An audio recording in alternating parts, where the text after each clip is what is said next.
Roland Martin Unfiltered for Friday, November 30th, 2018. Amber Geiger indicted on murder charges by the Dallas County Grand Jury. We'll talk with Lee Merritt, the attorney for the family. Also hear from Botham Jean's mother. He was a man, Amber Geiger, shot and killed. Also, Rashad Robinson, The Color of Change, had a big meeting with Facebook, of course, after the blockbuster New York Times story detailing them being targeted and attacked by Facebook for criticism of Facebook. We'll talk with Rashad Robinson right here on Roland Martin Unfiltered. The band director at Bowie State is out, has resigned. The band is on probation for a year. You hear an exclusive interview with Bowie State President Amita Bro. She talks about exactly what took place in the investigation regarding hazing at Bowie State. Tomorrow is World AIDS Day, and we'll talk to a professor at Morgan State who talks about the psychological issues as to why African Americans are not getting tested. Also, a new HBO documentary airs on Monday about Sandra Bland. We'll talk with the director and the Bland family attorney, Connor Lambert. Also, my interview with Constance White, the former editor of Essence magazine. She talks about her book on style, How to Slay. Folks, we've got a jam-packed show. It's time to bring the funk on Roland Martin Unfiltered. Let's go. He's got it. Whatever the biz, he's on it. Whatever it is, he's got the scoop, the fact, the find. And when it breaks, he's right on time and it's rolling. Best believe he's knowing. Putting it down from sports to news to politics. With entertainment just for kicks, he's rolling. It's on go, roll, y'all. It's Roland Martin, rolling with Roland now. He's funk, he's fresh, he's real, the best, you know he's Roland Martin now.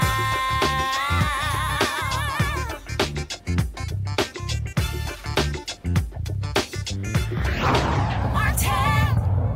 Amber Geiger, the Dallas police officer who shot and killed Botham Jean, charged with murder. That decision came down today by the Dallas County Grand Jury. Here is Faith Johnson, the Dallas County DA, announcing that decision. Today, the Dallas County Grand Jury has returned an indictment against Amber Geiger. We were determined to present to this grand jury all of the facts and to clarify for them the law so that they could make the decision they thought was right and just on behalf of Botham Jean. The family of Botham Jean, they were on hand today as Faith Johnson made that announcement. Here is the mother of Botham Jean, Allison.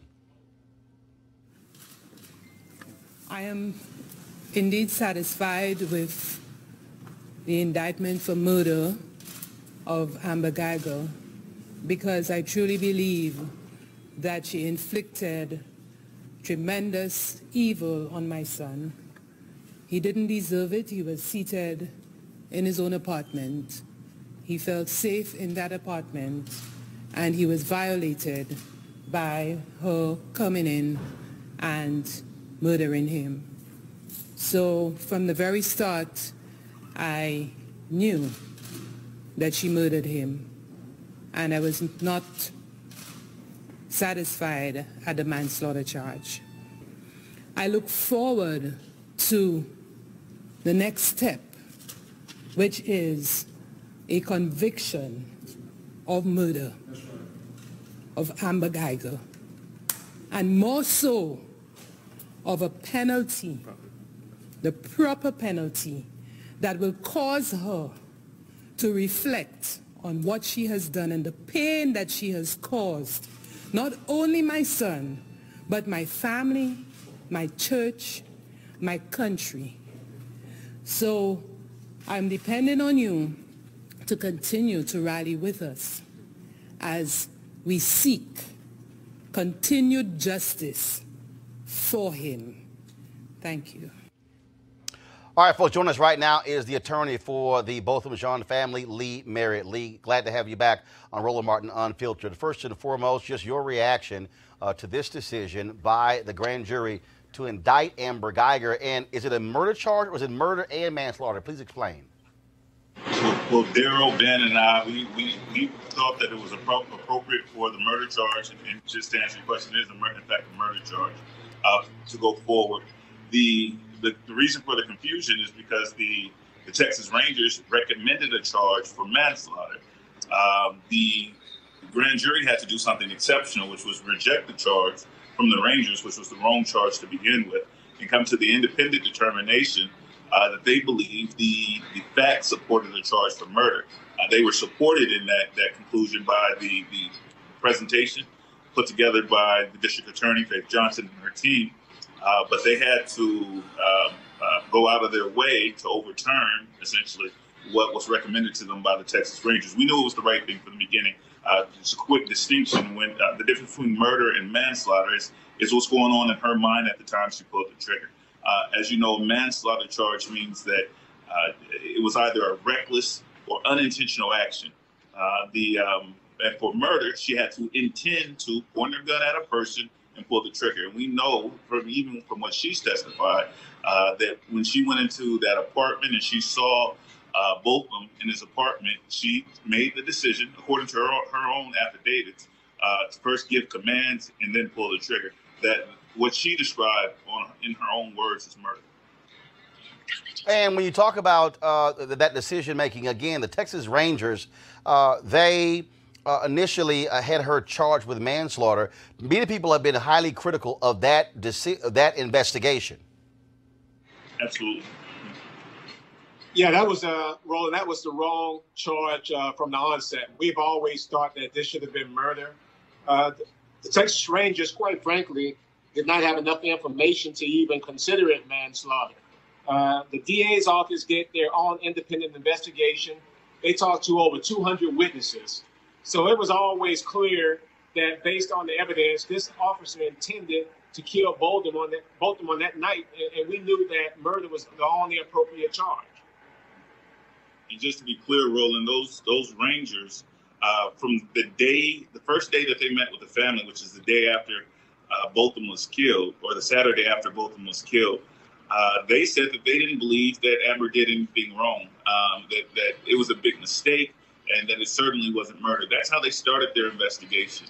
And then they went about hoping to prove that. We have an experience with the Texas Rangers that anytime they are assigned the task of investigating police officers, they either look to exonerate them or they look to give them the least possible charge here. And so that unfortunately, that's going to be an ongoing fight as we move into the trial portion of this, because the Rangers' testimony and their investigation will be relied on heavily by the prosecutors in order to secure a conviction. All right. Well, gentlemen, we first of all certainly appreciate you joining us, and we'll be certainly covering this trial now that it's about to move to its next phase. Thank you so very much. Thank you. All right, folks, another story that we've been covering deals with the issue of Facebook and civil rights organizations. Yesterday, of course, we had Vanita Gupta on the Leadership Conference on Civil Rights with regards to them joining Color of Change when it comes to criticizing Facebook for their actions. And what they did went after them because, again, because of Color of Change was critical of Facebook, Facebook hired an external organization, a right-wing PR group, to attack them and to also tie them to George Soros, somehow suggesting that he is completely funding Color of Change. It was a blockbuster story in the New York Times, and that led to a meeting between Rashad Robinson, the head of Color of Change, as well as Sheryl Sandberg, the COO of Facebook. Joining us right now is Rashad Robinson to tell us about that particular meeting. Rashad, glad to have you back on Roland Martin Unfiltered. Always great to be with you. And so the meeting took place when? Was it yesterday or today? It was yesterday. It was yesterday afternoon out at their offices in the Bay. And so there were a number of things that you wanted to cover in the meeting. First of all, how long did the meeting last? Was it only Sheryl Sandberg you were meeting with, and what was the outcome? So the meeting was about an hour and 15 minutes. It included two colleagues of mine, my head of campaigns, Arisha Hatch, and Brandy Collins-Dexter, who's been leading this work, who's a senior campaign director for Color of Change. So both Arisha and Brandy from our side, and then two senior policy folks from the Washington, D.C. office flew out to also join Sheryl Sandberg on her side.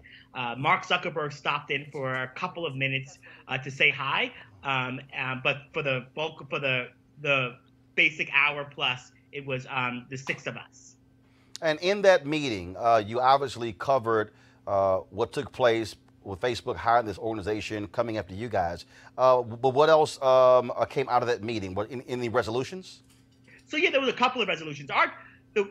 Heading into this meeting and long before there was any sort of request, there was any sort of news from the New York Times about about this Definers organization attacking us, we had been demanding a civil rights audit. And I know Vanita probably talked about some of that, but Color of Change for a couple of years now have been demanding a civil rights audit of Facebook, similar to the work that we had done in Airbnb. The Leadership Conference and other organizations over time have joined us in those calls.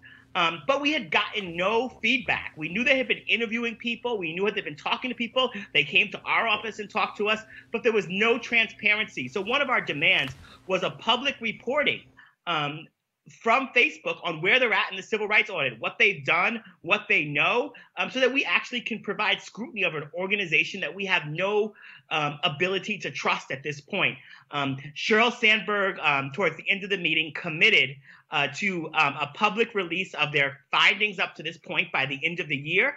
They also committed to a public process around implementation starting next year. They also committed to ongoing work around sort of continuing the audit with the recognition that these problems didn't happen overnight and they won't be solved overnight. Those were the pieces that we walked away feeling good about, or feeling like we're at least making some progress. And again, initially they were refusing to release that audit, correct? Not only were they refusing to release the audit, they weren't giving us any information about where they were at. They were basically like having all these conversations and saying, "Don't worry, trust us." And even when we got into the meeting, they didn't start the meeting off by saying, "Hey, here's what we're going to do." We really pressed them that there was no way that we could sort of keep engaging at a level of trust unless we had something released publicly. And so we got the commitment that by the end of the year, Facebook will do a public release of where they're at in the audit. And, that was one of the pieces that felt positive. However, Roland, there were a number of pieces that still are of deep concern, everything from the issues you're dealing with to the ways in which they have attacked us. And again, when you talk about the issues that I'm dealing with, again, one of the things that I've talked about, and not just with me, but also these technology companies out here, not only my capacity as owner of this show, but also being vice president digital for the National Association of Black Journalists, is how these companies are also investing in and supporting black content creators. With Facebook Watch launching their 20 shows they're funding, none are African American, none are black media companies. And so we've also been looking at these other tech companies as well, and unfortunately new media is looking like old media in terms of shutting folks out. And then, of course, when you talk about African American consumers over-indexing on social media, driving these numbers, and what black folks want to know is that, look, don't just treat us as folks who can help grow your stock price, who can also grow your company with advertising. We also want to see African Americans who will be able to build their own companies by virtue of working with companies like Facebook and being funded. This is one of the largest communications platforms the world has ever seen, and one of the most powerful corporations. And the innovation has the potential to bring us into the future, but their policies and practices are in some ways driving us into a past where we lose some of the things that we already won and fought for. One of the things that we really focused on with Sheryl was this sort of false dichotomy that sort of is at the heart of some of the problems at Facebook, that they kind of put this idea of like fighting and hoping that conservatives don't feel like they're being attacked on the same level as civil rights. And so they almost see like when you're talking about something that's black or women or Latino or LGBT, that's liberal and it's left, and it all is instead of this like left bucket, which is not accurate. And that goes to sort of all the ways in which they have, every time they bring up questions around voter suppression, they also talk about voter fraud. And they did that when they were doing their war room. Over and over again, part of the problem is that this company doesn't completely and fully understand civil rights. And so while I felt like we had a really good meeting with Cheryl in that we really pressed that, we really sort of pushed that moment, this has to trickle down throughout the whole organization. And so this is not whether or not Cheryl or Mark are good people or bad people. That's not my job to like figure that out or get into their heads. This is about a structure in a huge organization that has systemic problems all throughout, that is sort of rotten throughout and needs to be fixed and needs like the level of accountability that will move the process forward. We asked Cheryl directly for the information that they obtained through definers, what definers did. And I asked for that as the leader of an organization who's been attacked and figuring out what's been put out there in the world and how do I keep my folks safe. They did not give us that information. They also did not agree to fire Joel Kaplan, who in our opinion and many others' opinion has been the chief architect of this idea that, you know, conservatives getting the same amount of time talking about climate is the same as like climate change or something like that is the same thing as you having a show or Latino folks having a show. It's not the same thing. And trying to help them not put sort of Black people's ability to be heard and counted and visible as just as politics. We talked a lot about that there's right and there's left, but there's also right and wrong. And the systemic exclusion of Black people from the employee base of the corporation to how they engage consultants and other folks to how they treat media individuals like yourself. All of this speaks to the reasons why we called for the civil rights audit in the first place, to bring sunlight, transparency, and visibility to these problems. Because if we are not, as a civil rights community, holding institutions like Facebook accountable, who, you know, will come to our organizations and offer us checks and, you know, say nice things to us or show up to our events, but their actual real power is about ensuring that our people have the ability to use this platform to build their businesses, to earn a living, and to speak their mind in our democracy. And those are the things that we have to fight for, and we have to be unapologetic in it. And so we made really clear demands. We got some of the things we wanted. When we came out of that meeting, we talked to the press very clearly about the things that we didn't want. And we're continuing to press. We're continuing to talk to investors. We're continuing to talk to folks in the regulatory community like the FTC. We're continuing to talk to people on Capitol Hill like Senator Booker and Senator Warner and others. And we will continue to talk to the folks at Facebook who, you know that they now have to talk to us and they have to deal with us. And they recognize that when we come to the table, that we're coming to the table with clear demands and we expect clear results. And I think I need people to understand. I'm watching our people who are commenting as we speak right now on Periscope and watching them on these different platforms. And this is what I don't think they quite understand. Is that by eMarketer predicted in 2018, Google and Facebook will capture nearly 48% of new U.S. digital advertising spending. I've seen some reports where they put it around even 70%. That means two companies literally are grabbing those dollars. The point we're making is that we want to ensure not only are Black consumers being able to be known and heard, Black media companies are getting opportunities to also participate in this, but we also don't see folks being pushed aside. That's why this is critically important because as we are moving forward with technology, and we're seeing this where broadband is not the future, it's the present. The reality is what we don't want to see is exactly what has happened in the last 100 plus years where Black media companies and Black folks have been pushed aside and then are left scrapping for a couple of dollars and the opportunity to be able to present different perspectives, because let's just be clear, it's not like you got shows like this right now on cable news, on broadcast news. Oh, sure, you got a Black person who's hosting, but what people need to understand is they're not deciding what goes on. They're not deciding those guests who are coming on as well. On this show, I decide the stories we cover, where we broadcast from, and having access to these platforms and being supported is important. Yeah, I mean, I think sometimes I hear from folks like, on Twitter or other social media, like, why don't you just turn off Facebook? Why do you guys just boycott Facebook? And I'm like, well, sure, if you want to turn off Facebook, that's great. But but Facebook right now has as many users as there are Christians in the world. That's how large this is. So simply telling people to sort of turn it off, that's actually not a realistic expectation for a mother who's starting a business in Tallahassee and wants to reach the marketplace, or for a new journalist that wants to break through and get their story covered, to simply tell them like, okay, this platform's not treating you well, just don't use it.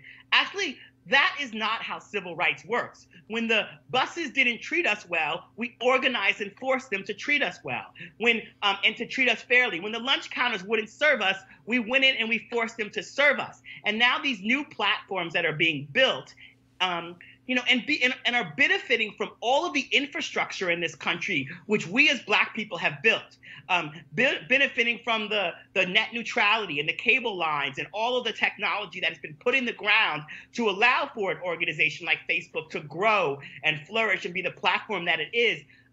It cannot leave us out. And that is part of the work that we have to do to both fight, to hold them accountable, and to use all of the various levers, right? We turned out in tremendous numbers this election cycle. There are new people heading into Capitol Hill that we put there. Now, they've got to have the hearings. They've got to do the work to bring the Facebook folks up there and to actually dig into all these various ways in which this platform has prevented real progress. And quite frankly, everything from having a culture that hasn't allowed for Black people to flourish, to having a platform that weaponized race during the last election, to how the algorithms on the platform can allow someone to say, I want to rent my apartment, but I don't want to. I want to make sure that no Black people see this rental ad. You can do those things are happening on the platform right now, and unless we do the work to force it to change, it will only get worse. It will only become deeper. And so that is why we felt this is so important. And now sort of being both in the room at the highest levels, but also with a clear understanding that we will continue to hold them accountable, is the sort of gift that Facebook gave us by attacking us, because they really attacked the wrong organization. Well, and let's also be just honest. The reality is here. In 25 years, we will be a nation majority of people of color. And the reality is the things that you are fighting for today, the things I'm fighting for today, is also recognizing we are a changing America. And companies today, the reality is Facebook is 2 to 4% Black employees. The reality is when Reverend Jackson started his fight against Silicon Valley, it was about opportunity. This isn't about handouts. This isn't about, as you said, please cut me a check. It's like, no, as James Brown said, he said, I'll open the door and I'll get it myself. That's what folks are saying is want to be able to have the opportunity to compete. And so it's holding folks accountable. And what you are doing is no different than what the NAACP did to ABC, NBC, CBS, the New York Times, the Washington Post, all of these media companies. It's the exact same thing. It's simply a new day.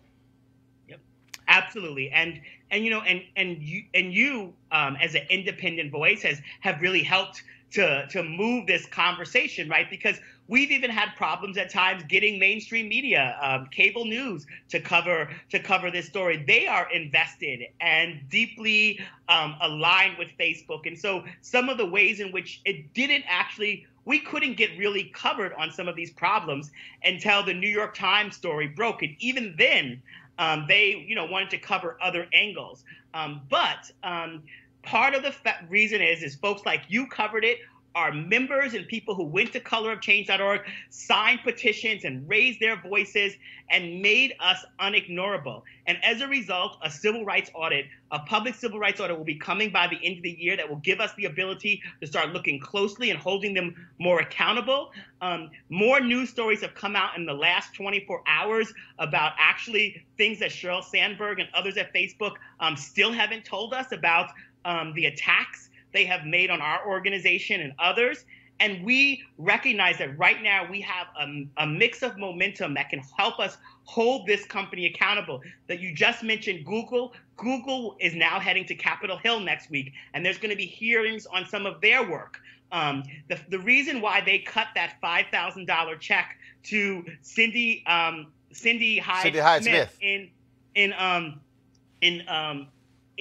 Mississippi, yep, even after she made that comment about lynching, right? And first claimed that they didn't know that she made the comment, which is rich that Google didn't use Google, right? The reason why these companies are behaving this way is because they are trying to avoid some of the things that are happening in Europe with antitrust, where they're being hit with these fines because they are actually monopolies, and because and the way monopolies behave is they can cut people out the way that they are doing to you. They can do whatever they want because they've cut out the competition.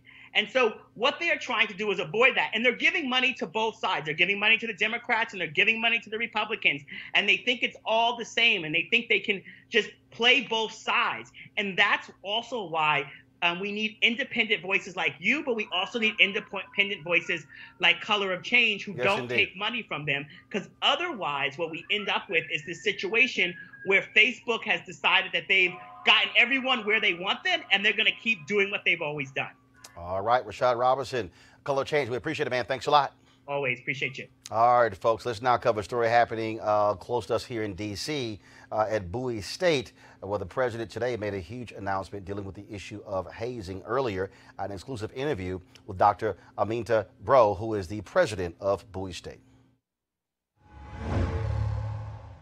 Folks, earlier this month, Bowie State announced they were investigating hazing allegations involving their band. Well, now they are releasing those results. Joining us right now is Dr. Aminta Bro. She's the president of Bowie State University. Dr. Bro, glad to have you on Roland Martin Unfiltered. We've had to deal with hazing all across this country. We remember what happened at Florida State when the drum major there died as a result. We've seen this at predominantly white institutions as well.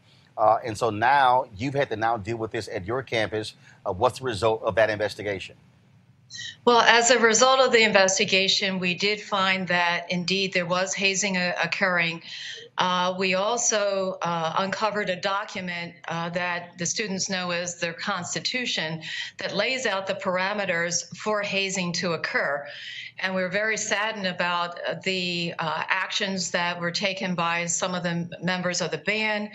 And we're still very much concerned about what has taken place. But the good news is no one was seriously injured. Unlike other incidents that have been reported in the media, we were out ahead of this. As soon as we found out that this was happening, I shut down the band to ensure that we did our due diligence, we investigated. The first priority I have is for the safety of my students. And upon getting the reports, we enacted a probation, a suspension of the ban until we could get to the root of what was going on. And so I'm sad to report that indeed we have found evidence that students have been engaging in hazing activities. The good news is no one was seriously injured. But you do have some results. So obviously the band's been put on probation for a year. Has anyone been suspended, fired as a result of this hazing? Well, just recently, the band director has stepped down. He has resigned. We are very concerned at this time about what took place, but we've also put into place an educational program. We are going to have the band on probation for a year while they participate in an educational program to help them understand what hazing is about. I still think that for some, they don't understand what we're talking about unless they hear about a death, unless they hear about something more serious. I don't believe they fully comprehend in some respects what we are addressing, and that is when they are asked to perform and practice excessive hours and that they are solely focused on the band to the isolation of all other elements of their life. That's a problem here. Our students are here to learn. They are here, yes, to be a member of the band, but there's an entire campus that they need to participate in. They need to understand that there's a whole other world, and they shouldn't be solely dependent on the leadership of the band, and they need to have some individuality. And unfortunately, there were some behaviors and activities where the freshmen were treated in ways that demeaned them, that humiliated them, and just ran up against those definitions of what we refer to when we're talking about hazing. And so we're going to do a lot of education for these students and the entire campus to ensure that there are clear definitions, clear examples, and our students know when this activity is happening, they need to speak out and say something about it. How do you also deal with the fact that this is also not a deeply embedded culture? What I mean by that is, you know, I'm a member of Alpha Phi Alpha, a lifetime member.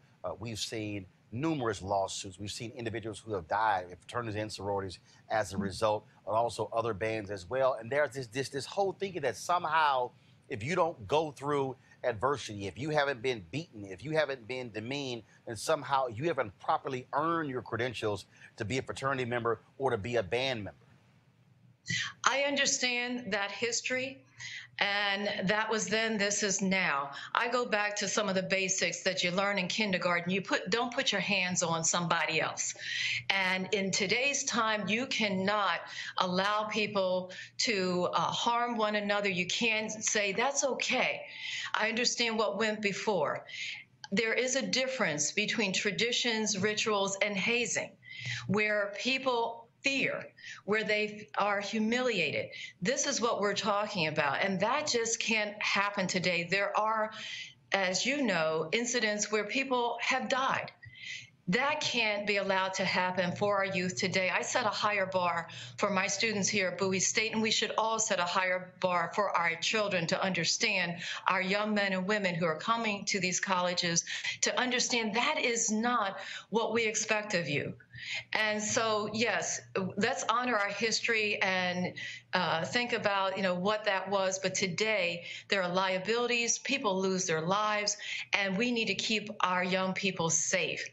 And that's what I'm about, that as the president of Bowie State University. And I'm going to stand right there, firmly planted on safety of the students. And when you talk about them being on probation, what does that actually mean when it comes to football, when it comes to basketball games, when it comes to travel? What does that actually mean? So for the next year, as I mentioned, the students are going to go through an educational experience to help them understand what we're talking about with the differences between rituals and traditions and hazing and harming and humiliating other members of your group. We will also expect that the students only perform here on the campus and as permitted in the local area. They will not be traveling to overnight events and participating in activities off the campus and out of this area. That is to ensure that we have the proper precautions in place as they're traveling, once they resume traveling after their probationary time. So for the next year, education. For the next year, they're going to be local on the campus, a lot of supervision, a lot of support to lift them up, because we want our students to do well, but they will not be performing at the events off campus. So for the where the band, the athletic programs go on the road, they will not be traveling with them, just here on the campus. Last question. We know that graduates have a lot of involvement still when it comes to our institutions, whether you went through fraternity or sorority or even the band. Are you going to be limiting alumni and their involvement in the band, where individuals may bring, again, those old ways of doing things onto the campus? How will you regulate and deal with that? Well, it's difficult to regulate interaction with alumni. What I would invite is for the alumni to come in and talk with me about just what we're sharing. Yes, we all know that, you know, things have changed over time. You know, we as a country have evolved beyond when we were founded. Bowie State was founded in 1865. We're very different than what we were in 1865, and we're in a different environment. Things have to change. So I would love to talk with the alumni I, about what we're doing. They have been advised as we've gone through this process and with the investigation. They were brought into this conversation so that they know what we were looking at, and we've been bringing them along through the conversation and the investigation just to say, here's what we know, here's what we found, as we have shared with the media and with our students. I've met with the students who are in the band to let them know I'm supportive of them. I want them to succeed. And I want our alumni to come on back. Let's have those conversations. Help me, help these young people understand it's a different day, and it has to be. And we want them to be safe. We want them to be successful and understand the right lessons, the right values for today. Well, the most important thing that I also say is that whether it's our fraternities or sororities or HBCUs, the last thing we should be doing is spending money on settlements for folks who have been hurt, maimed, or killed as a result of the hazing. Because that, frankly, endangers the future survival of our institutions. And so we appreciate your leadership on this. Dr. Bro, thanks a lot. Thank you so much, Roland. Thank you. Really appreciate your time. All right, folks, time to hear from one of our partners. With the holidays just around the corner, now is the time to order holiday cards for family and friends. Now, you know doggone well, you mail out holiday cards, they come in the mail, and you want to really impress your friends and family or your business folks with that. So this year, you can create custom holiday photo cards quickly, easily, and affordably at simplytoimpress.com. Now, simplytoimpress.com is your holiday photo card headquarters, with thousands of unique Christmas cards and other designs to choose from. Now look, this is very simple. All you do is upload your family photos. You can get them from Facebook or Instagram, personalize the text, and then you're done. It's that simple. Simplytoimpress.com prints your cards professionally on your choice of premium card stock in just a few days and rushes them straight to your door. The New York Times Wirecutter named Simply to Impress their favorite custom photo card service. Simply to Impress even offers foil cards and hundreds of great holiday card designs for your business as well. Now look, if you place your order today, you'll save 30% and get free shipping. 30% savings and free shipping. All you got to do is enter the promo code DEAL, D-E-A-L, at checkout. Now save big on holiday photo cards today by using the promo code DEAL at simplytoimpress.com. That's simplytoimpress.com. And remember, when you support them, you also are supporting Roland Martin Unfiltered, because they are. All right, folks, December 1st every year, of course, is the day where the world recognizes World AIDS Day. And one of the issues that we look at is the young folks, especially young folks, African Americans, who don't want to get tested. Well, I was on the campus of Morgan State University in Baltimore. I talked with Dr. Larice Edwards, and it was very interesting and talking with her about her research and what she discovered as to why a lot of black folks who live in our inner cities, even in rural areas, why they are not getting tested. Check this out.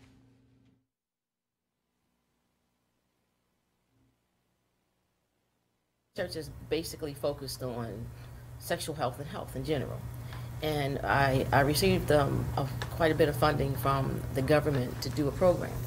And I know for me, I grew up at a time, and you probably did too, where HIV wasn't even around. Mm-hmm. And now that it is, I found out through various innovative ways of stipends and honorariums to get young people to be more cognizant of their sexual health and acquiring HIV and different sexually transmitted infections.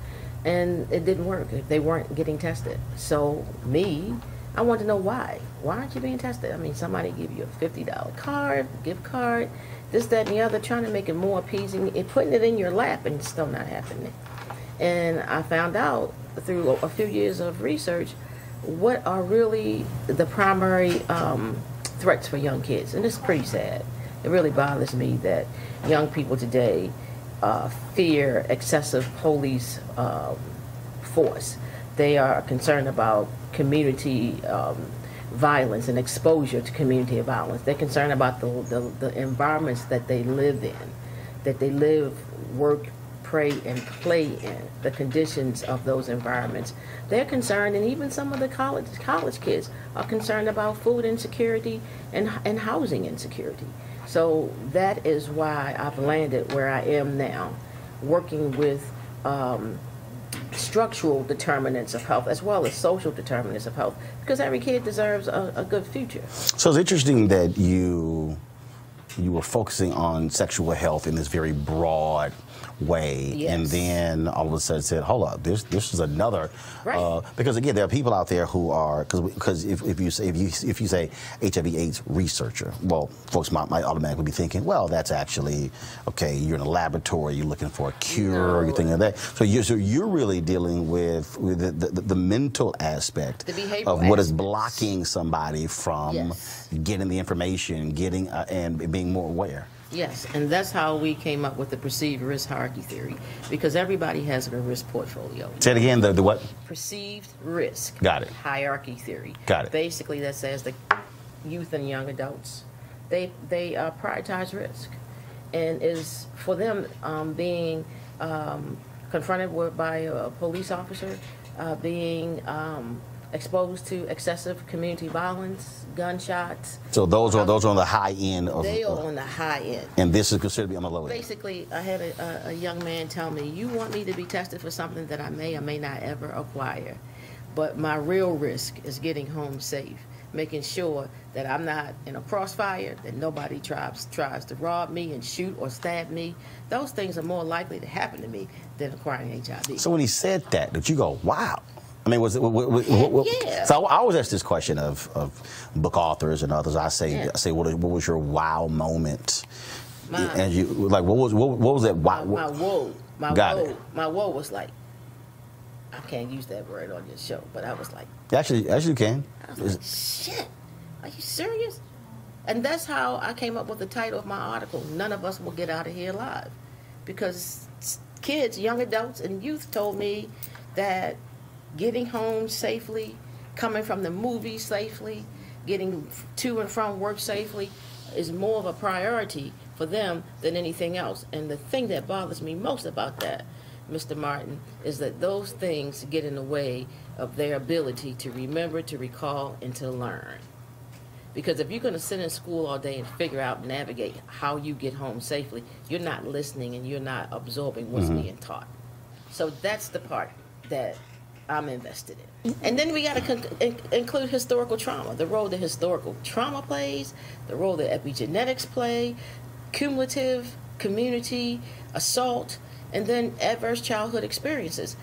We have to do something about education in this country for black kids.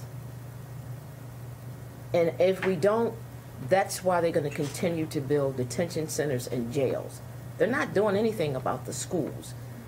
There was an article in the last week, Afro-American paper here in Maryland, talking about heating the schools, make sure that schools have heat so that kids can come to school. We shouldn't be talking about that. Which is very basic. That's a basic need. If you live in a place where it's cold as hell, you want to have heat. Yeah, but we're not. There's so much income inequalities, and if you can't get a job, where do you divert to? See, that's what's interesting, because whenever this conversation about HIV/AIDS, STDs, or even extended to breast cancer, prostate cancer, colon cancer, whatever, anything that requires folks actually to have to get checked for it.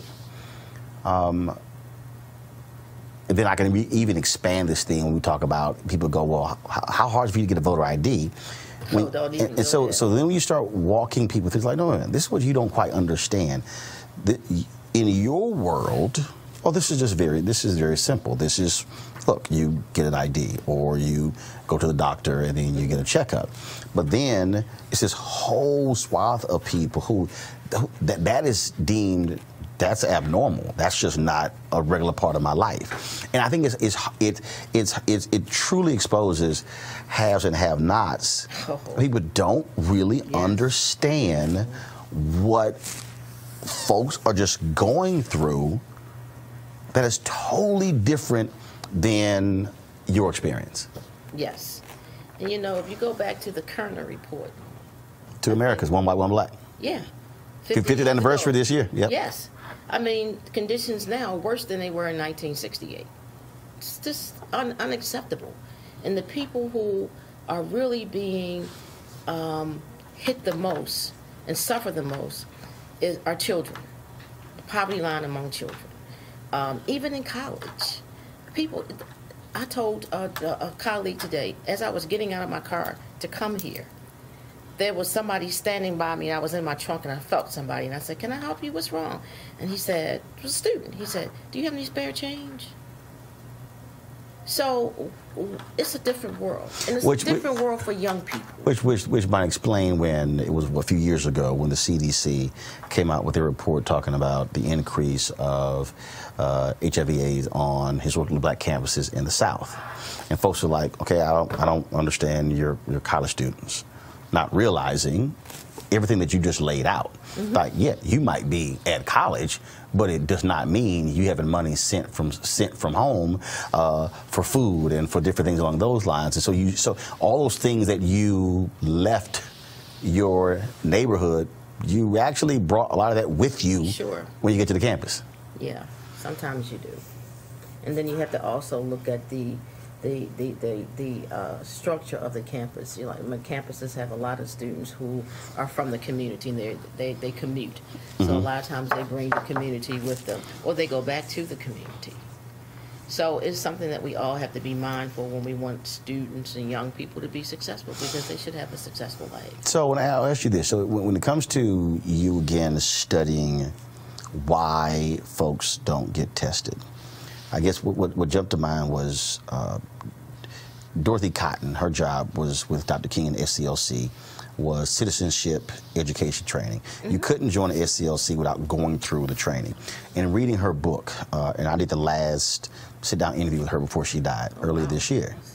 What was interesting is when she said, we brought them in, we assessed where they were mentally, mm-hmm. and then had to determine what we need to reprogram to send them out.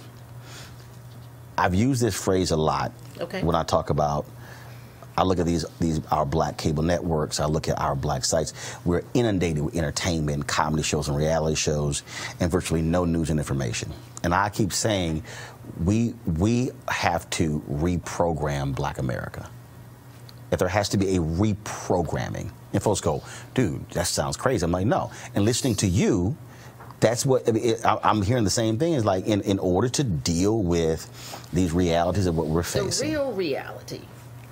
The shows are not the real reality. Mm-hmm. The real reality is the plight that black people make in certain communities to live and make it from day to day.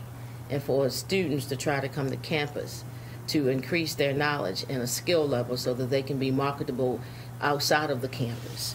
These are the things that we have to deal with. I mean, it's just mind-boggling how some things don't get addressed as they should and how we are deflected in other areas.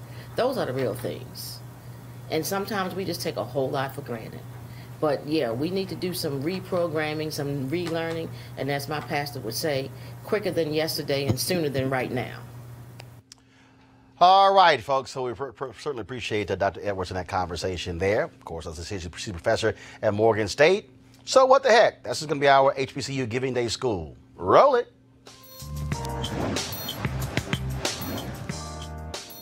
Again, hashtag HBCU Giving Day. Morgan State is our university in Baltimore, Maryland, founded in 1867. Famous graduates include Kwesi Mfume, former head of the NAACP, former member of Congress, also Earl Graves Sr., founder of Black Enterprise, the playwright David E. Talbert, and of course Wilson Good, the mayor of Philadelphia. To support Morgan, go to www.morgan.edu. Plus, you can support them because their president is a member of the greatest fraternity of all time, Alpha Phi Alpha Fraternity Incorporated. And so certainly shout out to them.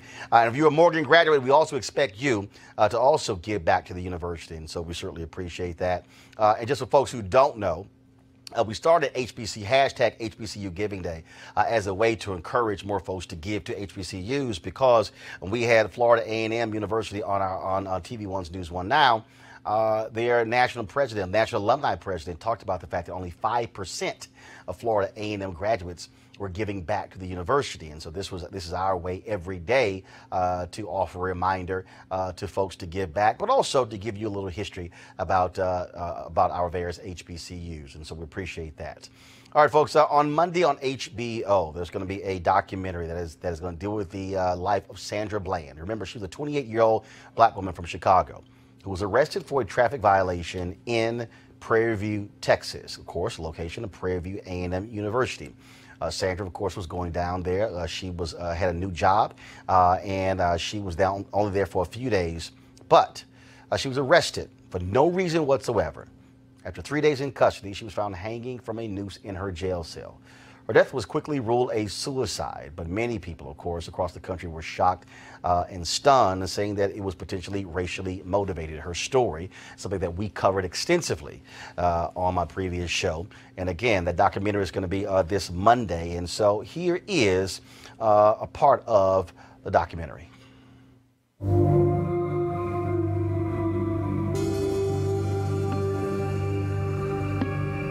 Sandy called me on July 11th to let me know that she had been arrested. I said, what are you in jail for? She said, you know, I really don't know. And she said, my arm is hurting really bad. And I could hear her talking to the guards in the background. Then she said, I'll call you back. And she hung up the phone, and she never called back. I wouldn't wish this hurt on anyone. Documentary is called Say Her Name, The Life and Death of Sandra Bland. And earlier this week, I talked with the director, David Heilbronner, as well as the Bland family attorney, Kenan Lambert, about this documentary. So David and Kenan, let's talk about this documentary here. Obviously, it's a story that I covered extensively. So David, I'll start with you. Was there a surprise? Was there anything that you did not know before that really jumped out at you when working on this documentary? Yeah, I mean, the big thing that jumped out at me was Sandra Bland herself. You know, I got to know who she was as a person, because going in, I knew what everybody knew. I knew about the dash cam. I knew about the really suspicious circumstances surrounding her hanging, the police attempt to slander her, but I didn't get a feeling for her character until I dug into her Sandy Speaks videos, until I got to know her family. And that was really what inspired me and my wife and co-director Kate, you know, made us really feel like there was an important story to tell, that there was someone behind this statistic about one more, you know, black death at the hands of the police. This person was someone that history had to remember. She was amazing. Kenan, when you think about this story and how it developed, and then when people begin to see those videos, to see someone recording videos, sharing their thoughts, their innermost feelings about police stops and things along those lines, and then all of a sudden her becoming, in essence, a story and others doing their own videos about her, quite eerie. It is so prophetic. It is extremely eerie. If somebody can be that powerful, that strong, and it can happen to her, I think that's what resonates with everybody. We understand that it can happen to anybody. And that's what drives so many people in their interest in seeing better. And that's what she calls for in the documentary. I mean, she calls for better. She calls for us to step up. She calls for us to take our seat at the table and do something as opposed to sit on your hands. One of the things that was, as we were reporting on the story, probably maybe it was a week or so after she died, when her sister posted a photo, because we'd actually met. I spoke at a women's expo in Chicago, and then when she posted the photo, I mean, so I remembered the scenario, because she's a very tall woman. Yeah. And then when I met her mother at the Congressional Black Caucus, we did an interview with her mother, and her mother said, oh my God, she absolutely loved watching your show, and she always said she was going to be on your show one day. And for her to get to be on the show in this way was just crazy. Yeah, I mean, I've thought a lot about what's happened, what this film might do to Sandy's legacy. In fact, what her story has done. It's this terrible irony that here's a woman who had so much to contribute, who did these video blogs that, you know, a handful of people had seen, and she had to die in jail, you know, to become a national figure. She would be smiling now if she were looking down on it, because this is what you wanted. I don't know if she wanted this way, this to be the way she got there. You know. Ken, I've studied that videotape, and to this day, why did that trooper stop her? Well, I mean, I think that's the question that so many of us have. He didn't have basis. And you know that because you can look at his own words. He didn't know what to arrest her for. She says in the video, why? I'm not under arrest. You don't have a right. And then he says, you are under arrest. And she says, for what? And you see him later looking and talking to his supervisor, trying to figure out what she's under arrest for. See, most people, when they play the videotape, they pick up on the videotape either two places. When he's about to pull her over, and then when he's pulling on the car door. But when I've run that tape back, I've seen it from the perspective of when she pulls out of the parking lot on the Prairie View A&M campus. And again, I've watched it. She literally pulls out. She makes no lane change. There's nothing. He was dealing with somebody else. He turns his car around. Boom. He follows her, and it's sort of like, okay, I'm gonna wait till you do something. Then he still pulls her over, and again, I'm going, yeah, man. There was nothing there to even be pulled over. But see, I would go so far as to say he did things to help and to create the situation. Oh, absolutely. He rushes up on her and then forces her to get over for the purposes of getting out of his way, and she even says so. And I think that's the broader issue, right? The broader issue is that you can be driving your car, anybody, black, white, Asian, Hispanic, whatever, and minding your own business, and then get stopped by the police and then subjected to something that can go woefully wrong. And you know, you ask yourself, why did this situation serve as a rallying cry? And I think it served as a rallying cry for a myriad of reasons. But it really has to do with the fact that we can all see ourselves in Sandy. In this documentary that was done, one of the things that's most impressive to me and the way that they put it together is that they let Sandy speak. And she does so in an eloquent way. David, you have police officers who understand they have complete authority. Yeah. And he knew, again, if you study that videotape, if you just watch it, and he knows that he is agitating her. He knows that he is provoking her. And then he knows exactly. This is not like somebody who was smoking in her car and then she turns and blows a cigarette in his face. Yeah. When he says, put the cigarette out, and she says no, he knew by being an officer that even if it's an unlawful command, the law says you have to obey. Yeah. You know, people talk about that. I mean, everyone's looked at that stop, you know, 6 ways to Sunday. What a lot of people say about it is that, well, if Sandy had just behaved herself and shut up, but, you know, they're not really looking at it very carefully because that's just what she did. She gets stopped. He says license and registration. She gives him license and registration. 5 minutes pass. He comes back. He says, here you go. She doesn't say anything. Then he says, you look irritated. Right. And she says, well, I am. Well, yes. Then she tells why, and she stops talking. Time passes. He goes, are you done? Now, yes. You know, when my wife and I have an argument, if either of us says, are you done? In that tone. It's over, man. Everybody knows what that tone is. What it means. And he knew exactly what he was doing. Yeah. And then she says, she's still keeping her cool. She goes, yeah, I'm done. You asked me what was wrong. I told you. More time passes. She's still not doing anything. So when people say, why didn't she just shut up and behave? She did, and this guy just kept coming at her. Right. Coming at her. And then finally, he goes, she said, put the cigarette out. And then she says, why do I have to? She didn't say no. She says, why do I have to put it out? And that's when he pulls the car out. Boom. By the way, the other part of it is that people talk about her cursing. She didn't start cursing until he pulled her out of the car after pointing a taser at her. He slapped her face. You know, well, he did that too. Yeah. He did that too. And I think the documentary makes that clear too. There's a lot of things about this piece that was done that really help people understand the totality of the situation. It's one of the reasons why I think it's so important that people watch the film. And then also the issue of cash bonds. Yeah. Because it was interesting to me the number of people who kept saying, well, my goodness, you know, that they just couldn't find the $500. Look, there are a lot of people in this country who, if something happens, just can't go grab $500. And by the way, if you're in one state and you've got to go 4 states down to get to the person you're trying to get to, that's a problem. It's difficult to do. And it was a day and a half. It wasn't a long period of time that we're talking about. It wasn't like they were non-responsive. They were responsive. And so, again, the thing that I really feel that we need to pull out of this is that there's a broader narrative that we have to make sure that we stay focused on, because there's a conversation to have. We've got to have a conversation about what it is to de-escalate. These questions you're asking about the video speak directly to de-escalation, right, and the need to have de-escalation. If you don't have de-escalation, then what do you have? You have chaos. And what we saw out on that road was chaos, and the chaos leads to people losing their lives. Again, folks, the documentary, Say Her Name, is going to be airing on HBO on Monday. So we certainly hope you tune in and watch that. And our thoughts and prayers go out to the family of Sandra Bland.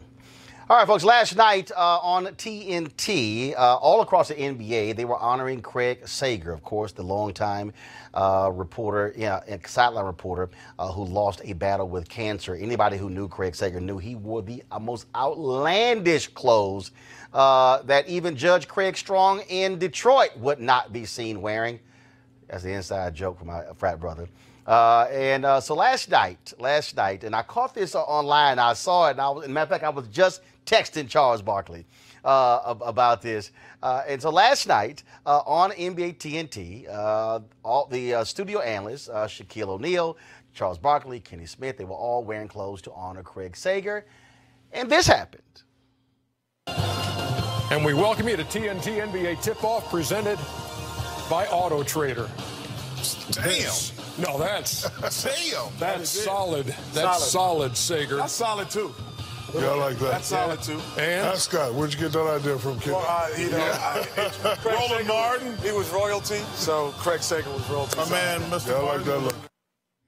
Now, see that? See, and so I saw it, and I sent Kenny a text, and I was like, "Really, Kenny? You could now, you know, everybody know I'm the Ascot King. Everybody know. And I got a turtleneck on right now, but everybody know I'm the Ascot King. In fact, I'm the leader of hashtag Ascot Nation. That's why when y'all see Charles Woodson on Monday Night Football on ESPN rocking the Ascot, he know where it came from. But how Kenny gonna sit here and then didn't want to give a brother any credit? But see, thank goodness my man Charles Barkley was there, showing me some love and correcting Kenny, saying exactly where he got it from. So everybody know that's the deal. And so that's how we roll. And so Kenny, stop hating and go ahead and give a brother some credit for inspiring you to wear the ascot. And if you want, I'll send you one from my line, because you know that's how I roll. And so, Chuck, I appreciate that, bro. Thank you so very much.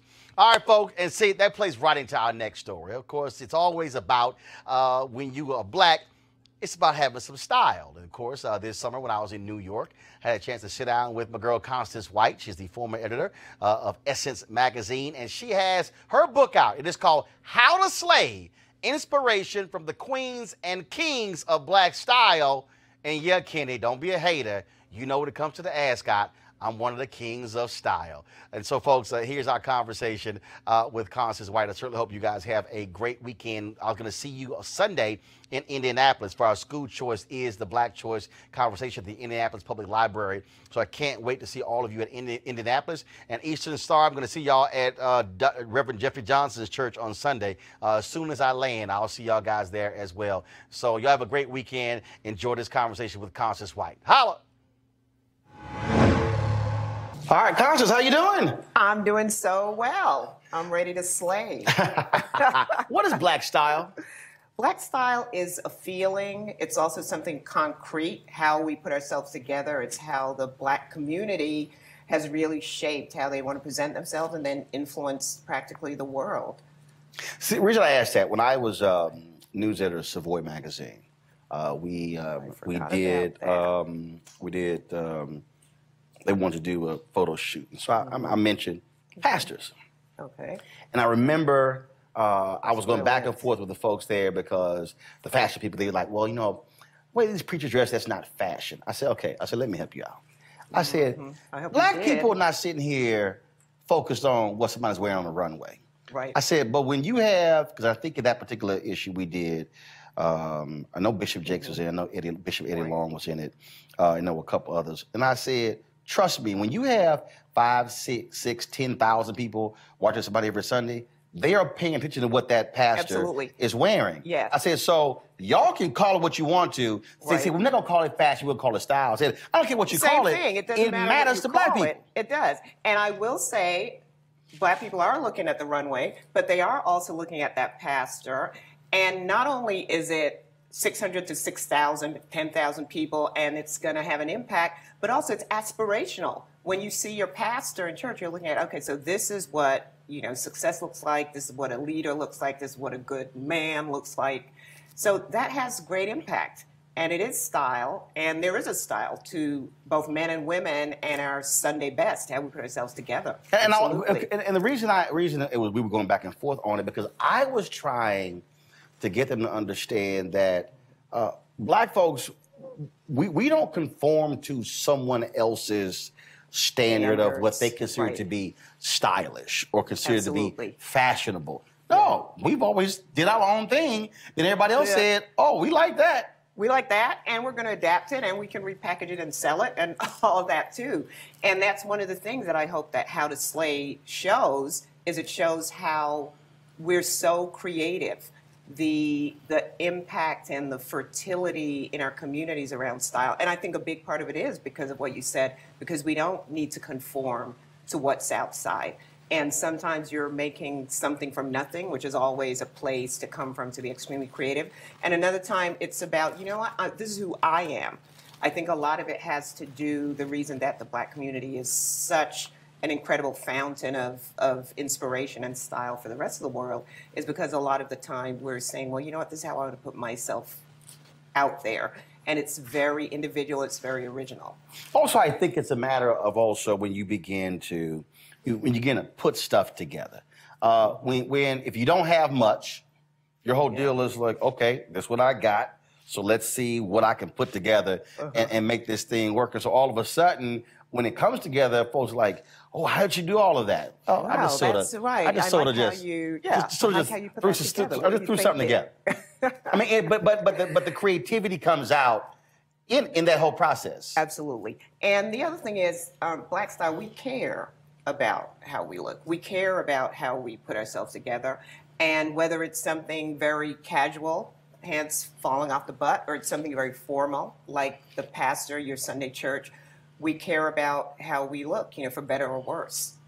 Now, in this book, you didn't focus just on celebrities. No. It was a mix, and also it's not all contemporary. You wanted to be able to sort of give this wide range of Black folks. Yes. So there are the celebrities, but it definitely, in my process, definitely did not start, or end for that matter, with celebrities. I was really looking at where are the places that Black people have made an impact, and how can I show that in a visual way. And what I would often come upon are some photographs of a celebrity, but more often than not, even as we know, the celebrity is looking at the everyday person who he or she grew up with, or they're looking at their sister, or they're looking at the person who they thought was really stylish next door. So there are a lot of people who are not necessarily famous in any way at all, but are just epitomes of great style. And also, you look at these photos, folks from the motherland, in terms of these vivid, rich colors in these different outfits. Also, I think was also interesting. Yes, thank you. There's a historic perspective, and then there's taking it back to Mother Africa historically, as well as contemporary outfits. And right now, the impact of things like Holland cloth and turbans is huge around the world. And here in America, we see, you go to Brooklyn, and you probably look at some outfits, and you wonder, like, okay, is that person from Brooklyn, or are they from Ghana, or Liberia, or where? It's such an intermingling and such an influence. So when Black Panther, when they had the screening, and they asked folks to wear African royal attire, what I thought would be interesting is when I saw all these different outfits, I just started laughing because I made my first visit to Africa when I went to Accra, Ghana in 2008. Okay. And even before that, there were a number of different African outfits I had. And I've gone to places and then Black folks are going, man, what do you have on? And I go, well, this is African royal attire. I'll wear that, whether it's a CBC dinner or whatever, because sometimes I got 5 tuxedos, but I don't want to wear them. And the thing that I would tell people is I can wear this anywhere. So I found it interesting when they did that, folks were like, oh my God, this is amazing. All of these colors. And I'm sitting here going, we've been doing that kind of like a while. and well, I also tell, I'm hopeful that African Americans will then, whether it's the Golden Globes or the Oscars or others, will say, wait a minute, we don't only have to wear this to the Black Panther premiere. Let's wear this. Let's rock this. Let's wear this. And there are two important points that you made. One, which I believe are illustrated in the book. Number one is we've been doing this. Like, this is part of the Black history and culture, and at any point you can make it modern and contemporary, or at any point you can wear it as something, a historic reference. And it's there. It's there for the taking. It's very powerful. Number two, would someone think about, oh, I can, wear this to the Oscars and wear it on the red carpet? This is one of the reasons that Lupita Nyong'o is so popular and has really touched and been felt by a lot of women around the world, across the board, but especially Black women, because she does bring it. She's like reaching back to her culture, her African culture, and bringing the hairstyles and the looks. And that's also a way that she's made herself very original, right? And you take notice of her. Do you also encourage folks to not give a damn what other people think? Because what happens is a lot of times folks will, I remember Mark Lamont Hill and I, we were messing around, and we were at NABJ, this was 2013. Right. And I got in Journalist of the Year.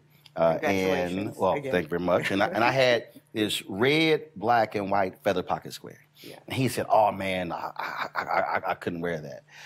And I said, well, first, I don't dress for any dudes, so I'm fine. I'm like, and so he. Do you see where I say something like that in the book too? Do you see where I talk a little bit about that too, like dressing, women historically dressing for men, and then men dressing for women? And I'm just like, but I was trying to get him to understand is, I don't care what somebody else's think. When I put it on, I like it. I feel good. I'm not trying to impress you. And I think also when you talk about this individuality, it's about what makes you feel good. If you walk out that door and you feel good, I don't care if you don't like the feather pocket square. Somebody will. Somebody will like it, beginning with you. Right. And I think that's important. It's important to mental health, and it's important to how we present ourselves in style, because if you're feeling uncomfortable about something, if you are looking for approval from someone, that is a really difficult and hard place to be in. That's why for me, so if we're going out, they always say, tell a guy, don't be honest if your wife or your woman asks you, how does it look? I said, no, I'm real honest. I don't like it. Or clothes don't work. But then does she change because you don't like it? No, my whole deal, I said, look, you wearing it. But my deal is, don't ask me for my opinion. But I will say this here. I think one of my nieces did this. We were going somewhere, and she was constantly pulling. I said, you got to take it off. Yeah. I said, because the rest of the night, that's what you're going to be doing. Right. Because you're so self-conscious about it. If you're self-conscious about something, my deal is take it off, put on something that makes you comfortable, and go. Because the rest of the night, you're jacked up because you're self-conscious the whole night. Yes. Can't have fun. That can't work. You've got to be comfortable in your clothes, just like you're comfortable in your own skin. And looking for approval is not the same thing as dressing appropriately, right? So you may say, okay, I'm going to the office, right? Or I'm going for an interview, or I have an important meeting today. And I think it's quite acceptable and is wise to think about what's appropriate to what you're trying to do, right? How are you trying to make an impact? What would you say to a young man or a young woman, and they're trying to find their way, and they're so caught up in this idea of what their peers are saying about what they're wearing? Because that could stunt somebody's creativity right there. Okay, I don't want to take any chances. I'm just going to just fall in line with everybody else. What would you tell them? I would tell them, first of all, think about yourself. Think about what appeals to you, think about what you feel comfortable in, and start there. Now, it's also not helpful to deny the fact that, because you did say young, right? So you can't really deny the fact of biologically what happens when we become teenagers and peer pressure starts to set in. So no one wants to have their peers laugh at them, but you know what? Sometimes that's okay. And I think that's something to communicate, that sometimes someone's laughing at you because they're insecure because of the problems they're having internally or when they go home. And you can't buy into that. You have to I tell them to go to hell. What? I tell them to go to hell. You tell them that that's what they should tell the person. No, that's what I did. Yeah, I didn't when know. you were there, Literally, right, you tell them to go to hell. I didn't give a damn what they thought. Because I wore, like, I rarely wore jeans, and to this day, if you ever see me in jeans, I guarantee you, I will have cowboy boots on. That's Okay.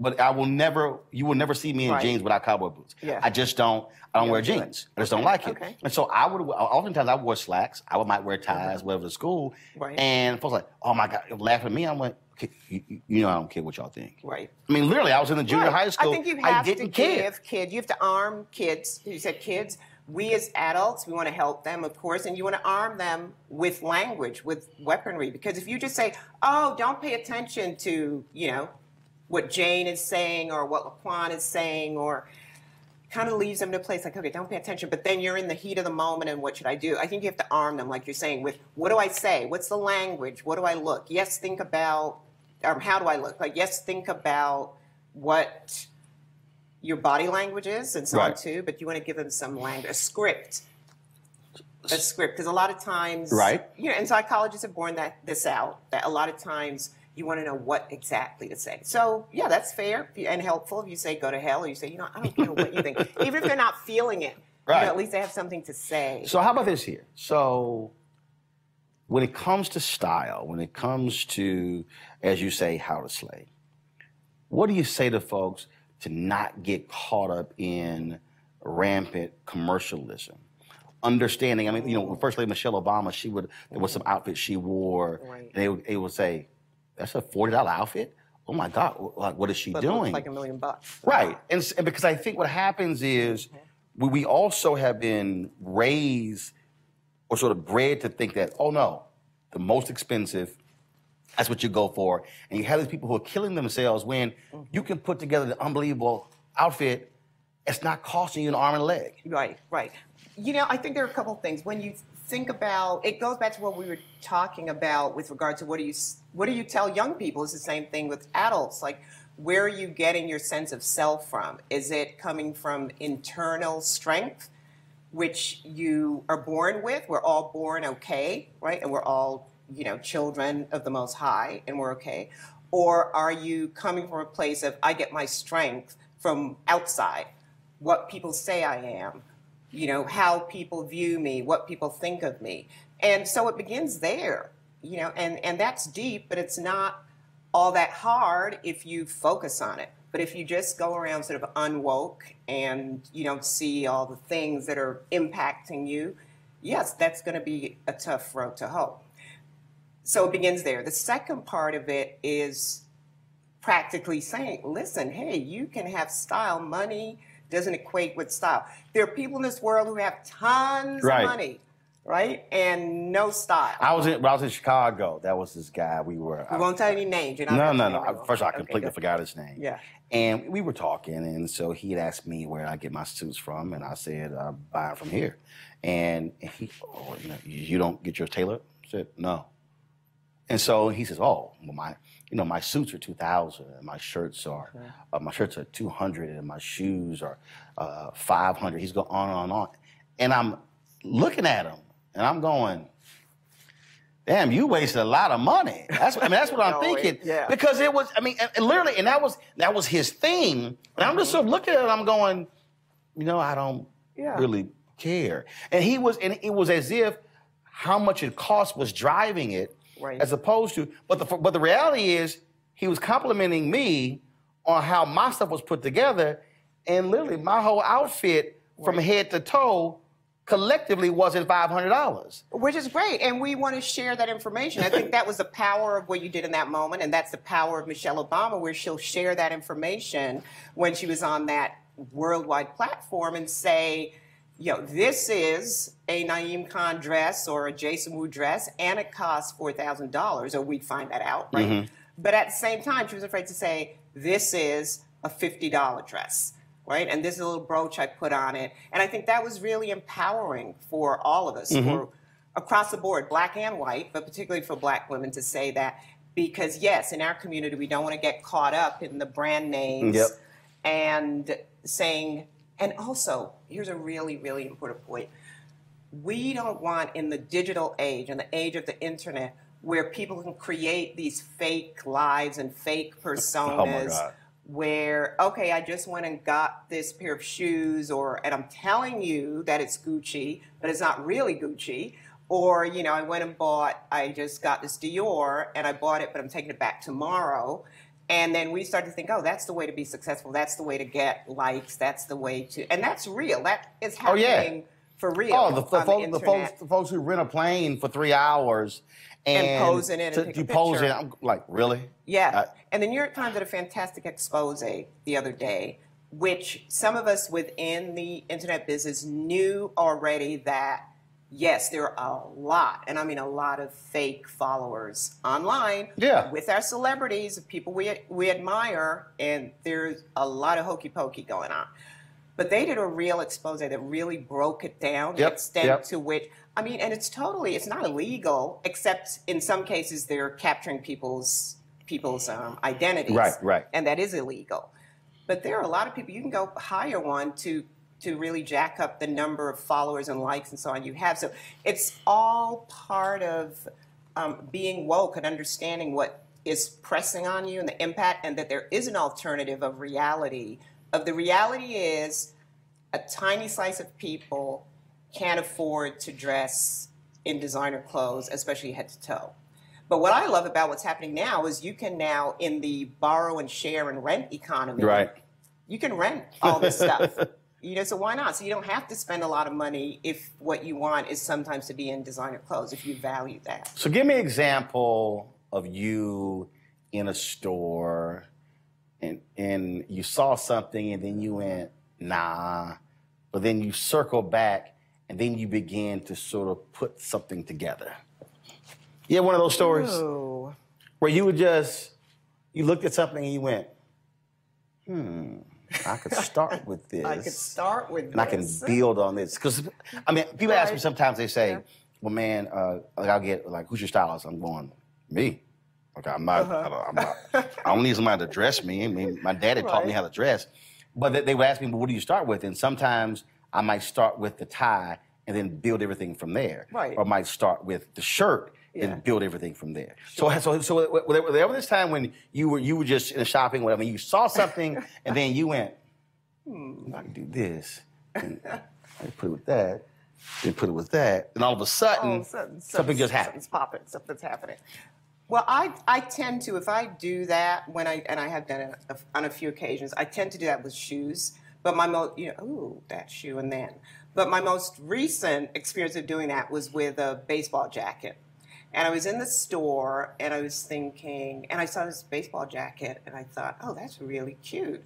And then I started thinking, I could put that with that, and if I paired it with this. And then I also started thinking about where would I wear it, and could I wear it, across from winter and then across to spring, and because I like my clothes to work for me. Right.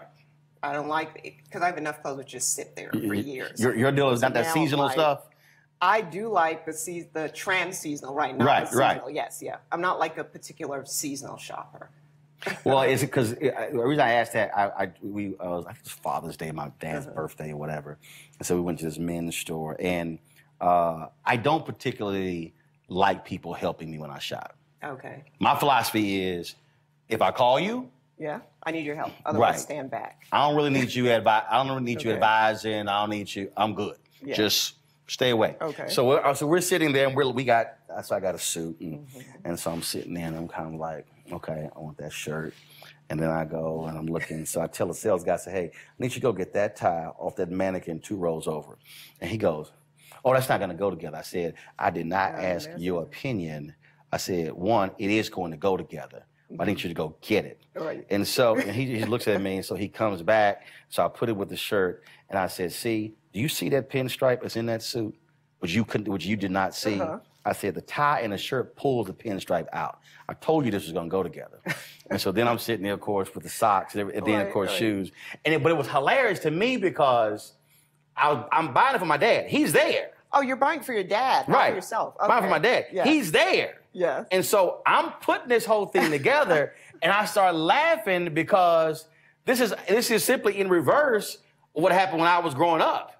Oh, right. Where he would shop we for had you. to stand there. Right. And we didn't have input. He was kind of like, I'm paying for this, so he would be, here's a suit, so here's a belt.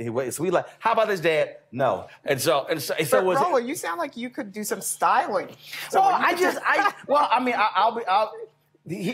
what there are some things that do great on me. Yes. And one, what drives me crazy, especially young African Americans, I don't want a young African American going into a men's store and buying a one-time only suit. What I mean is, you could only wear that suit really one time. Right. And just so I was in. What suit? Give me an example. So young man comes into a men's store and he is trying to convince his mom to get that cream suit with a red pinstripe. You can wear. Got it. And I'm like, true. Dude, I'm saying you're gonna wear it more than one time, but what? So I was in another men's store in Chicago. Right. It was two young brothers, and I'm trying to mind my own business, but they're calling home to see if they can buy something, and the dude behind the counter, he's going along with it. I say, yo, man, why you gonna let them buy that rust suit? Yes. I said, my deal is if you're under 18, and you have limited money, this is just my belief, you should only buy a gray suit, a blue suit, or a black suit, right, which allows you to get multiple shirts, multiple ties. Yes. And I was ticked at the dude who worked there because I felt that's where he should say something. Right. To say, young man, let me help you out. Right. I know you like. That's great, but I will say, arguably, they didn't have the money. They what? They didn't have the money. Okay, but arguably they could, and I agree with you, right? That is the suit you just described. The three are probably the most versatile, but arguably, with the right point of view and style, you could take that rust suit or that cream suit with the red pinstripes and make it work. But they ain't got enough shoes. Only thing See, not enough shoes. That is the thing. The only thing about it is if you only remember it going and coming. If you only got enough money for a pair of black shoes, that ain't gonna go with that cream suit with the red pinstripe. and that's why. And I've seen. So did you say something? Yes, I did. Oh hell, yes, I did. Yes, I did. Now the one time, did they appreciate it? Or they were like, oh no, several times. I mean, I was in another store and the woman, she was a sales associate, and the outfit was horrible. And she was rolling with it. And I'm sitting looking at some ties. I'm going, oh my God, I know he is not going to get that tie to go with that shirt and that jacket and those pants. And I'm trying to mind my business. I said, bro, I can't let you walk out of that store with that. I said, ma'am, I need you to step back for a second. Bro, this does not go together. She was not going to tell you anything. Yeah. But I can't let you walk out the store. Okay. I said, because a woman going to see you and start laughing at you. And he listened? Yeah, so I was literally, and he was, because, he was like, really? I said, yes. I said, let me show you this shirt, this pattern. You see this? I said, you see all this is clashing? And so then when I showed him the option, he was like, whoa. Now, one time a woman got mad. She was there, she was with her husband. And you started talking and I'm minding my business buying a shirt. And the brother said, man, let me ask you a question. He said, what you think about this here? I said, I wouldn't get this shirt. And he was like, what? It was like a brown suit. It was for Easter. Right. I said, you really should get a blue shirt. I said, sky blue shirt. He's like, what? I said, give me that shirt. Let me show you. Okay. So I put it together, and he said, man. That's great. She was mad. Why? Because she didn't put it together. Oh. She was... Traditionally, women do most of the shopping. Well, I ain't done it. See, my daddy. That's changing a bit, but it's still very powerful. Probably like at this point, 50, no, 50. she was really. She was upset. She was upset. Yeah. And the brother and I. Then I also told him, I said, bro, do me a favor. I said, you under 65, you cannot wear the pocket square. That's the same pattern as your tie. That's a personal thing of mine. My philosophy, if you're 65 or older, you can wear that pocket square and match the tie. I said, go with a solid color. Oh, it was so funny. We have another, and I just want to say, though we can't see it on camera, what Roland's wearing today with his blue, which you can see on camera. I love that pleated. I don't know if the camera picks that up. This is a Shabori pocket square. Pocket square. So I saw. And then the blue yeah, cowboy I gotta boots, which wear are pretty the fabulous. blue eel. Gotta wear the blue eel. Gotta wear the blue Those eel. are- So you know. No, don't put them on my book. No, I didn't put it on the book. But I you put it on right the here. coffee table. I put it on the coffee table. Pretty fabulous. I didn't put it on the book. Oh, wait, leave it up there. We need to put it next to, leave it up there, because those are how to slay. Okay, so here we go. There's a picture. Yeah. There you go. Fabulous. I will wear cowboy boots with suits. And I like that. That's personal. That's like part of that, like personal Then I'm style, from Texas right? too. Yeah, so, from you know, Texas. so then again, I don't care. Culturally, and you know. Right. Yeah. So I got to ask you this here. Yes. Lots of kids in here. Mm-hmm. And so I love the black and white. It probably was from Chicago. Right. All the bras with the hats, they were glad clean. you love that. Well, it's a Glad you bring flashback that because up. me It's from the and my 50s, brothers, from we 50s, wore yeah. my parents dressed us. Yeah. And I have photos of us suited and booted. Formal, And- suited and booted. And those brothers were clean. They're clean. I love that photo. I'm glad you mentioned that. From the 40s or 50s. And then the way we put it together with the art director is when you turn the page, so first you see like 4 or 5 little boys, right? And then and as you said, they're like definitely clean, slayed, everything. And then you turn the page and you see these 3 grown men. Also, you see the love and camaraderie between them. And they're dressed and they're sharp. I think you'd approve, right? And it's Future, Jay-Z, and DJ Khaled. Now I got to ask you this. So I love that juxtaposition. What is it you don't like when you go out, you see folks got on stuff? And I see. So when you see, you go, like, I'm I don't fine. have strong reactions Yes, you like do. that. Yes, you do. I You know don't. you. Like you mentioned earlier, the pants hanging off. I'm fine with the pants kind of hanging off. All right, I'm not trying to me. see You your got ass. me. Okay. I'm like, especially the other day, this brother, he was holding up. It was daily down to his thighs, and I'm like, you know, if you just pull the pants up and tighten the belt, You said that to him? You ain't got to carry it. I'm just saying. He's in the store. He's literally shopping, and he's got one. And he had one he's hand. holding up, and he's trying to put it in the back. You know you can use 2 hands. What are you saying? You can use nothing. But I'm like, you can use 2 hands. Okay, you got me there. So here's what I don't like. I don't have a big problem with the pants falling off the butt. I know. I go with the flow of, okay, fashion. But you cannot be wearing that style when you are over 30. Yes, I've seen. This is where it's getting real. Yeah. You know, you can see the guys who like, well, I was 16 when hip hop hit with full force. And it's like, you are now damn well 46. And you're still showing me your underwear while you're shopping in the CVS with, your jeans or your pants, your tracksuit, your dirty gray sweats, whatever it is, falling down, from your underpants and your butt. I don't care if it's your butt crack or your underpants. They're both equally offensive. Over 30. When you're like 46. It's like, stop. Use the belt. That's just not a look. Use the belt.